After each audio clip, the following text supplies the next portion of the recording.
প্রিয় শিক্ষার্থীরা, আশা করি তোমরা সবাই ভালো আছো। পড়া সম্পর্কে অবশ্যই সবাই সচেতন। তার সাথে সাথে মাদকাসক্ত থেকেও তোমরা নিজেকে দূরে রাখতে পারছো আশা করি। প্রিয় শিক্ষার্থীরা, প্রতিনিয়ত আজকেও আমরা একটি অনলাইন ক্লাস শুরু করি। আসো তাহলে শিক্ষার্থীরা, আজকের অনলাইন ক্লাসটি কীরকম হবে। প্রিয় শিক্ষার্থীরা, দেখো আমার হাতে একটি চার্ট দেখতে পাইতেছ। আচ্ছা, এই চার্টে কি দেখা যাচ্ছে? দুটি, প্রথম চিত্রে দুটি একই উপাদান বিশিষ্ট আমরা যদি তেল এবং পানি হিসেবে যদি আমরা ধরি, তাহলে দুটি উপাদান আমরা যদি এটাকে তেল হিসেবে জানি, এটা আমরা পানি হিসেবে জানি, তাহলে তেল হয়েছে 2 ভাগ আর পানি হয়েছে 1 ভাগ। তাহলে এটা কি বলা যেতে পারে? অনুপাত। তাহলে আজকের বিষয়টা হলো অনুপাত এবং সমানুপাত। আজকের বিষয়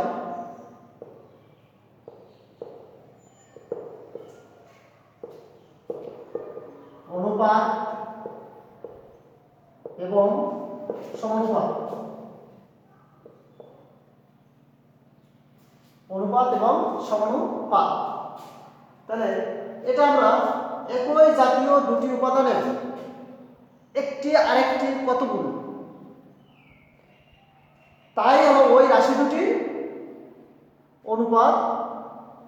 এবার এটা যদি আমরা তাহলে এটা আমরা কি সমানুপাত, অনুপাত, এটা আমরা দিতে পারি কি অনুপাত, এটা দিতে পারি কি, এটা ধরে আমরা সমানুপাত হিসেবে জানি, সমানুপাত।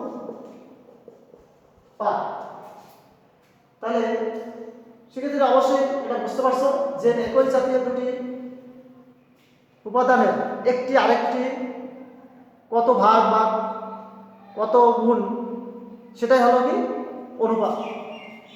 তাহলে এটা একটা অনুপাত হিসেবে থাকবো। হ্যাঁ, সমানুপাত কি? 4টি রাশি প্রথম দুটির অনুপাত এবং শেষের দুটির অনুপাত যদি সমান হয়, তাহলে এটাকে বলবো আমরা সমানুপাত। তাহলে কি সেক্ষেত্রে অবশ্যই তোমরা এটা সম্পর্কে ধারণা লাভ করতে পারছো। এবার আসো অনুপাতের রূপান্তর। অনুপাতের রূপান্তর এবার দেখো শিক্ষার্থীরা, আমরা যদি ব্যস্তকরণ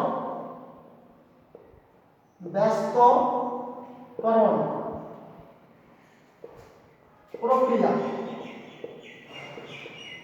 তো ব্যস্তকরণ প্রক্রিয়া তুমি কিভাবে করবো? আমরা যদি 4টি রাশি ধরি a by b c by d, তাহলে এটা আমরা ব্যস্তকরণ করতে গেলে এভাবে করতে হবে যে লব হর হিসেবে ধরবা আর হর লব হিসেবে ধরবা, তখনই সেটা হবে ব্যস্তকরণ। তাহলে আমরা কি লিখতে পারি? b by a equal to c by d।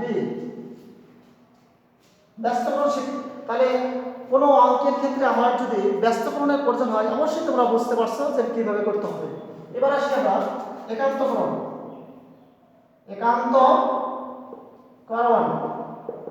আমরা 4টি রাশি এরকম ভাবে আমরা ধরি c বাই d। তাহলে যখন একান্তকরণ প্রয়োজন হবে তখন আমরা এভাবে লিখতে পারবো, যেমন এটা আমরা একান্তকরণ।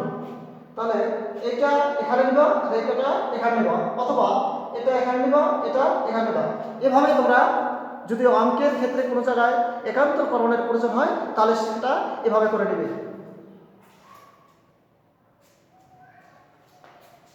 এরপর আসো যোজন প্রক্রিয়া।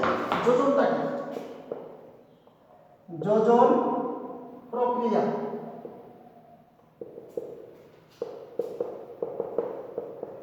তাহলে যোজন যখন করবা, যখন অঙ্কের ক্ষেত্রে যোজনের কোনো প্রয়োজন হয় বা যোজন করতে হবে, তখন আমার কিভাবে করতে হবে? a প্লাস b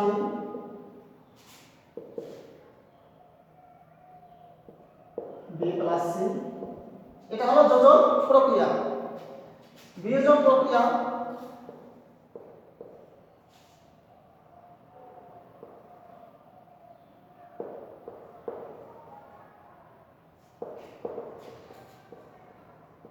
বিয়োজন প্রক্রিয়া।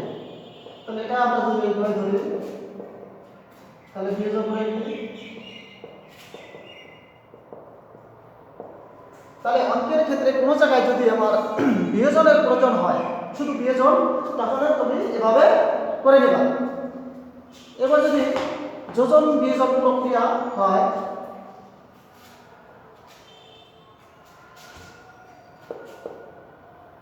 যোজন ও বিয়োজন প্রক্রিয়া,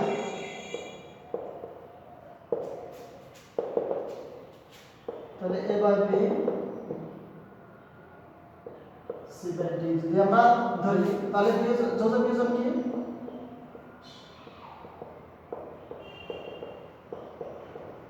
তাহলে সেক্ষেত্রে অবশ্যই তোমরা বুঝতে পারছো যে কখনো যদি আমার সমস্যার ক্ষেত্রে যোজন বিয়োজনের কোনো প্রয়োজন আসে, তখন আমাকে এভাবে সেই সমস্যাগুলো সমাধান করার জন্য এভাবে আমরা করে নেব। তাহলে সেক্ষেত্রে আমরা যোজন বিয়োজন, একান্তকরণ, বিয়োজন বিভিন্ন বিষয় সম্পর্কে শিখলাম। আজকে এখনই আমি একটি সৃজনশীল সম্পর্কে তোমাদের সমাধান শিখাবো এই অনুপাতের উপর ভিত্তি করে।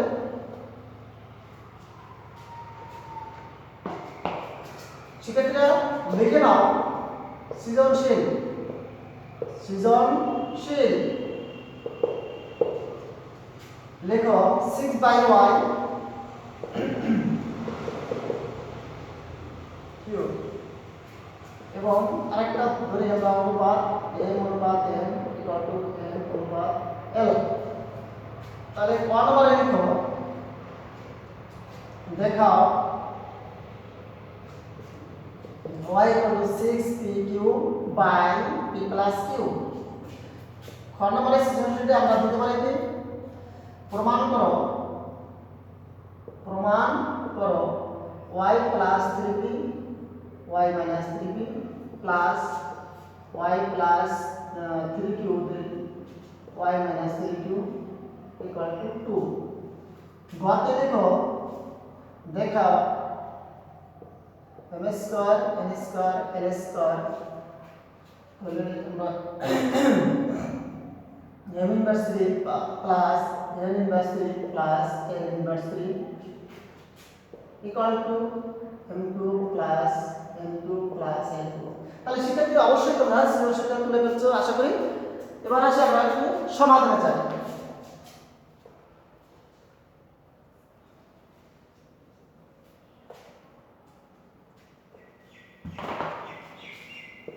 ক, তাহলে এখানে আমরা একটু লসন করে নিই, pq q প্লাস p, তাহলে y p plus q equal to 6pq। তাহলে সেক্ষেত্রে y equal to 6pq by p plus q। তাহলে আমার এটাই হয়ে গেল শর্ট। তাহলে ক নম্বরের কোশ্চেনটা অবশ্যই তোমরা শিক্ষার্থীরা বুঝতে পারছো। এবার খ নম্বরের কোশ্চেনে যাই একটু।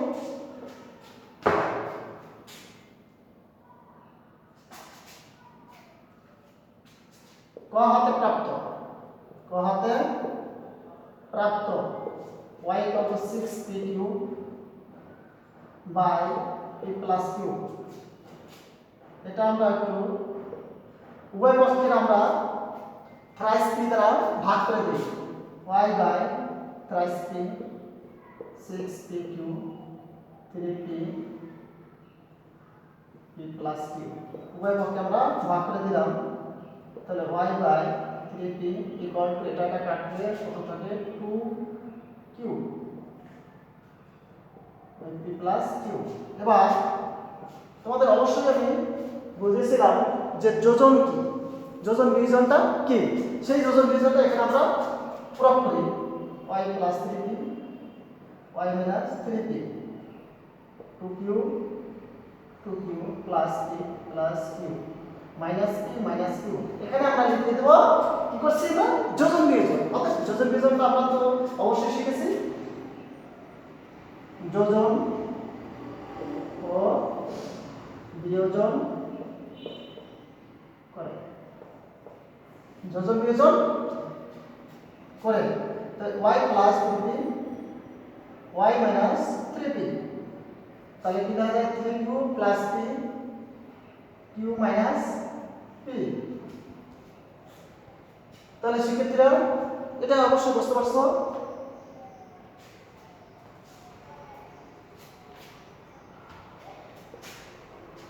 আবার y equal to 6pq by p plus q, এখানে আমরা 3p দ্বারা ভাগ করেছিলাম, আর এটা এখানে আমরা করব 3q দ্বারা ভাগ।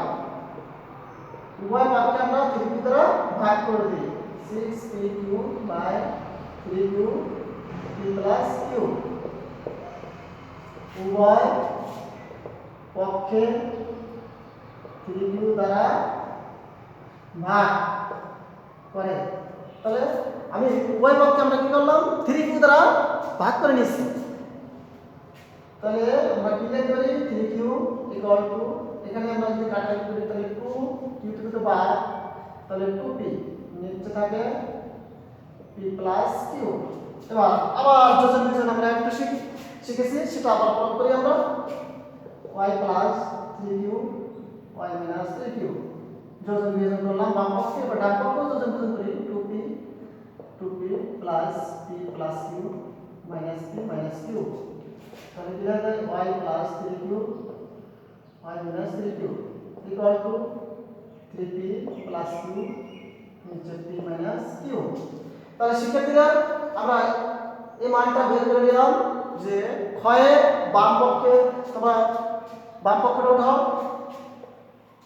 অংশের বাম অংশটা উঠাবো, তাহলে লেফট সাইড করে y plus 3p y minus 3p plus y plus 3q y minus 3q, ক্ষয়াংশের বাম অংশ। তাহলে আমরা মান বসাই, তাহলে এখানে মানটা আছে কত, এই মানটা, ঠিক আছে, তা 3q plus p q minus p plus, আবার এই মানটা আমরা বের করছি কোথায়, a, ঠিক আছে, এই অংশটা আমরা এখানে পুট করে দেই 3p plus q p minus q। তাহলে শিক্ষার্থীরা দেখো এখানে একটা লসাগু করার সুবিধার্থে আমরা এখানে একটা মাইনাস সাইন কমন নেব, 3q plus p q minus p plus, এখানে একটা মাইনাস সাইন আমরা কমন নিলাম, তাহলে এটা যাবে মাইনাসটা যাবে কি যায় প্লাস, আর প্লাস করে কি যায় মাইনাস হয়ে যায়, minus p 3p plus q।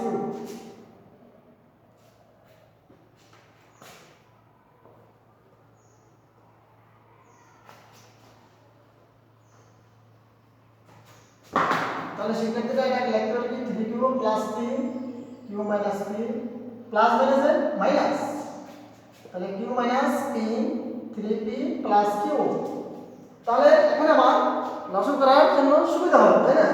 এবার আমরা লসাগু করে নেই q মাইনাস p, একটি নিলেই হয়, আর এখানে করতে গেলে দুটি নেওয়া লাগবে, আমার যদি একটা নিলে হয় তাহলে দুটো করার দরকার কি?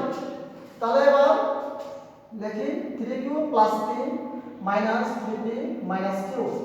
তাহলে শিক্ষার্থীরা এখান থেকে তিনটে q থেকে একটা q লেস দিয়ে দেই, তাহলে 2q মাইনাস 2p নিচে থাকে q মাইনাস p, ভেতরে এখান থেকে কি কমন যায় 2 q মাইনাস p নিচে q মাইনাস p। তাহলে আমরা এটা বাদ দিয়ে দিলাম, কোথায় গেল, তাহলে যায় রাইট সাইড, অর্থাৎ left side equal to right side proofed. তাহলে সেক্ষেত্রে খ নম্বর কোশ্চেনটা অবশ্যই সুন্দরভাবে তোমরা বুঝতে পারছো আশা করি। এবার আসি আমরা গ নম্বরের কোশ্চেনে, সৃজনশীলের গ। উদ্দীপকে অবশ্যই ছিল, কি ছিল, m অনুপাত n ইকুয়াল টু m অনুপাত l। তো অনুপাত আমরা এইভাবে লিখতে পারি n বাই l, এবার আর গুণ করে দেন n square equal to ml।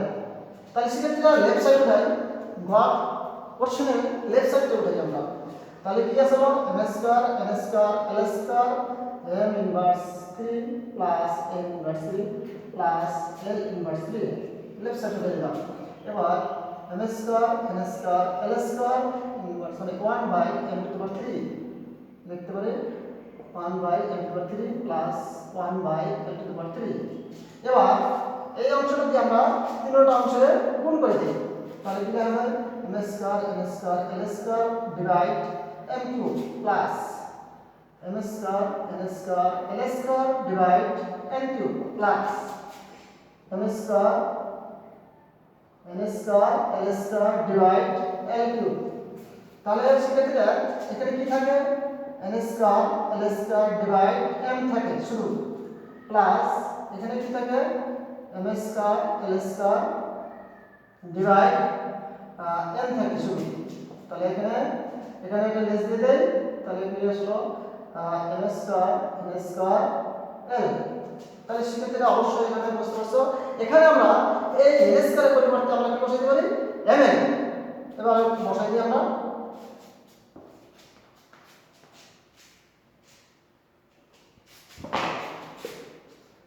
তাহলে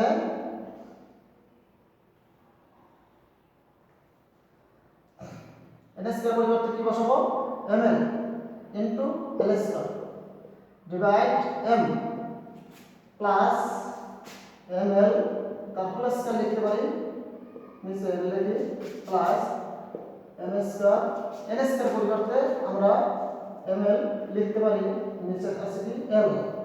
এবার mm এ বাদ দিতে পারি l into l square l to the power 3 plus তাহলে এখানে লিখতে পারি কি n স্কয়ার তার হলো হোল স্কয়ার নিচে থাকলো n প্লাস এই l এর বাদ n টু দি পাওয়ার 3 তাই l cube plus n to the power 4 n plus n cube, তাই l to the power 3 plus এখানে n টু দি পাওয়ার 4 একটা n বাদ দিলাম, তাহলে কি হলো n to the power 3 plus n to the power 3 এটা একটু সাজিয়ে লিখি n to the power 3 plus n to the power 3 plus n to the power 3, যা কি আমার গ অংশের রাইট সাইডে আছে। তাহলে রাইট সাইড অর্থাৎ left side equal to right side should. তাহলে সেক্ষেত্রে আজকের সিচুয়েশনটা আশা করি তোমরা সুন্দরভাবে বুঝতে পারছো। আজকের একটি হোমওয়ার্ক নিয়ে নাও তোমরা, আজকের homework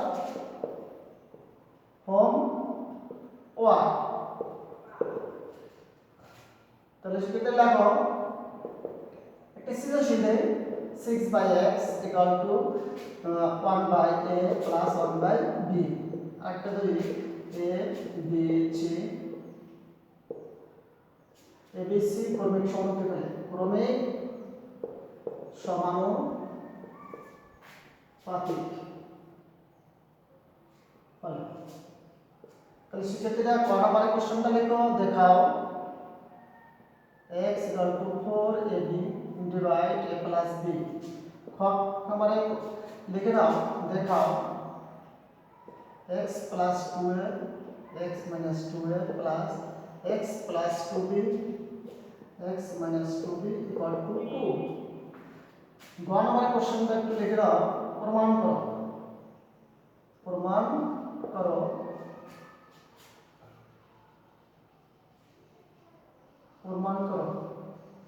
a square b square c square bracket a inverse 3 plus b inverse 3 plus c inverse 3 equal to a to the power 3 plus b to the power 3 plus c to the power 3। তাহলে শিক্ষার্থীরা আজকে আমি যেভাবে সৃজনশীলটা সমাধান শিখিয়েছি সেভাবে তোমরা এই সৃজনশীলটা সমাধান করার চেষ্টা করবে আশা করি। তাহলে আজকের ক্লাস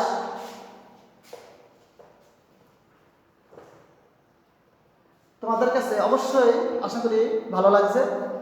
তোমরা অবশ্যই যেখানে জনগণ বেশি থাকবে সেখানে অবশ্যই তোমরা মাস্ক পরিধান করবে এবং মাদককে তোমরা না বলবে এবং সুস্বাস্থ্য গড়ে তুলবে। তোমাদের সবাইকে সুস্বাস্থ্য কামনা করে আমি আমার ক্লাস এখানেই শেষ করছি।